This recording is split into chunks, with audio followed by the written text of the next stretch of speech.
ओम श्री गणेशाय नमः। श्री आशुतोषाय नमः। पुरुषोत्तम मास महात्म्य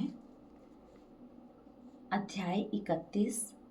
यह इस महात्म्य का आखिरी अध्याय है। सूत जी बोले, हे विप्रो, इस प्रकार नारद मुनि पतिव्रता स्त्रियों के धर्म का वर्णन सुनकर थोड़ा सा और पूछने के लिए बोले।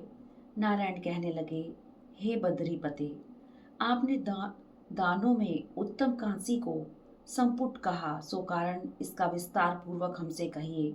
श्री नारायण बोले, हे ब्राह्मण, इस व्रत को पहले एक बार श्री पार्वती जी ने किया था। उस समय श्री पार्वती जी ने श्री महादेव जी से पूछा, कौन सा उत्तम दान देना चाहिए जिससे मेरा पुरुषोत्तम का व्रत संपूर्ण हो जाए। श्री महादेव बोले, कांसी का संपुट 30 मालपुए भरकर 7 धागे से लपेटकर विधिवत पूजन करें और व्रत की संपूर्णता के लिए ब्राह्मण को देवे। ऐश्वर्य हो तो ऐसे 30 दे देवें।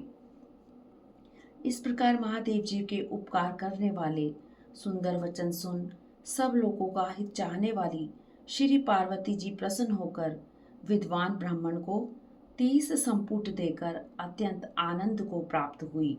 सूची कहने लगे कि हे विप्रो, इस तरह नारायण जी के अमृत समान वचन सुन नारद जी अत्यंत तृप्त होकर बारंबार नमस्कार कर फिर बोले, पुरुषोत्तम मास सब साधनों में श्रेष्ठ है।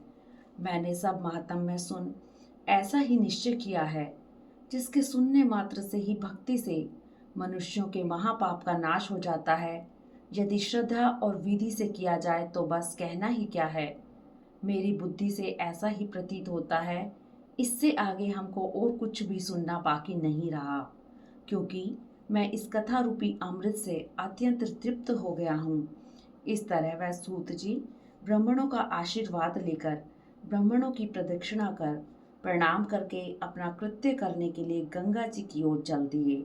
और नैमिषारण्य में रहने वाले मुनि आपस में कहने लगे कि यह पुरुषोत्तम का महात्म्य अत्यंत श्रेष्ठ है और पुराना है। भक्त जनों को मनवांछित फल देने में कल्प वृक्ष के समान है। इति श्री पुरुषोत्तम मास महात्म्य। हरिओम तत्सत। हरिओम तत्सत।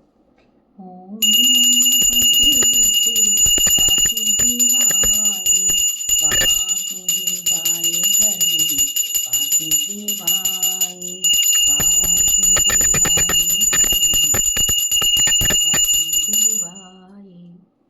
हमें प्रत्येक रोज पुरुषोत्तम मास महात्म्य में तुलसा जी की लकड़ी पर दीपदान करना चाहिए। रुई की बाती में तुलसा जी की लकड़ी को लपेटकर दीपक को जलाएं और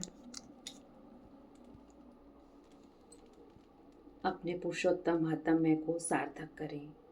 मैंने भी तुलसा जी की लकड़ी में लपेटकर दीपक दान किया है।